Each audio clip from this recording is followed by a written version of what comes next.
Assalamualaikum warahmatullahi wabarakatuh. My name is RUZANNA and RADZUAN. So today my group will present about sukuk. There is two types of sukuk that we choose. First, sukuk ijarah. Sukuk ijarah is a type of sukuk that is based on leasing. In this structure, investors own real asset and earn income from rental payment made by the issuer.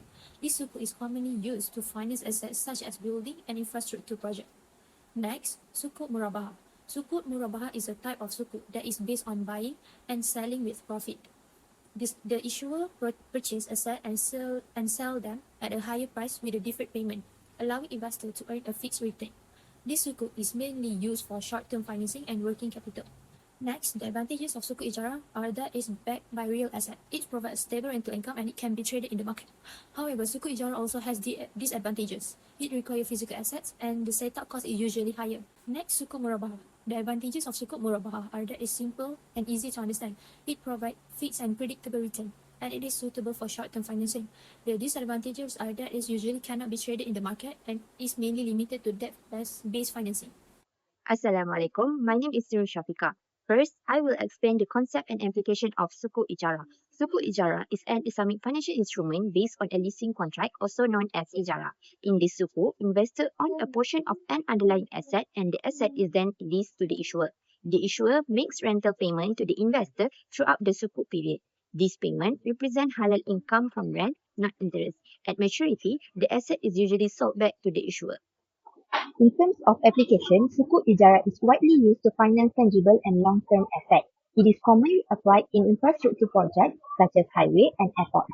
It is also used to finance building, machinery and aircraft as well as government and corporate assets. Next, I will explain the concept and application of Sukuk Murabahah. Sukuk Murabahah is based on a cost plus sale contract. Under the structure, an asset is purchased and then sold at a price that includes a pre-agreed profit margin. The profit is fixed and not in advance, and payment is usually made on a deferred basis. This means that return to investors comes from a sales transaction, not from lending money.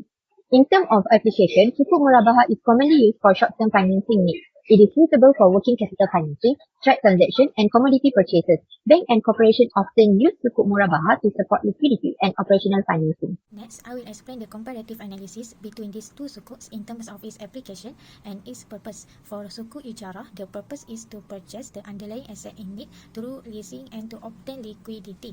The application, it involves leasing and rental payment. Rental payment will be distributed to investor. During the leasing period, the ownership of the asset will remain with the SPV, Special Vehicle Company, and at the end of the leasing period, the company will buy back the asset from SPV.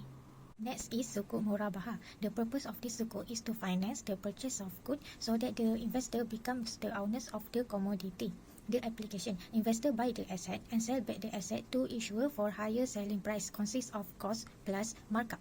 The ownership of the asset will be transferred to issuer and issuer has the obligation to pay the deferred selling price to investor.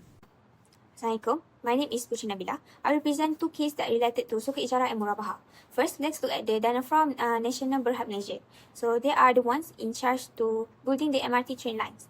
So their problem is to build a train line cost billion of ringgit. So the company needs cash now to pay the workers and buy the materials. But they won't make money from ticket sales for many years. Because of that, to get the cash, they use method called ijarah, which is basically a lease or rental agreement. How does this work? The Nefra National Berhad identify a tangible asset such as the land for the track. So through a SPV, the right to use this land is sold to investor. Because of the government still need to operate the train on that lands, they lease it back from the investor. And the government pay rent to the SPV, which is then distributed to investor as a steady, which is a Sharia compliant profit. Okay, let's go to the second case, which is the Saudi Electricity Company, SEC. So they provide power to all of Saudi Arabia. Their problem is different. They don't need money for new building, but they need money for everyday things like fuel for the generator or spare part. So we cannot really rent full because once we use it, it's gone.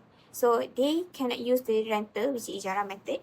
Instead, they use Murabahah, which is based on buying and selling. Okay, how it works. So investor will provide the capital to the SPV and the SPV will buy a commodity like aluminium or copper from a global supplier at the market price.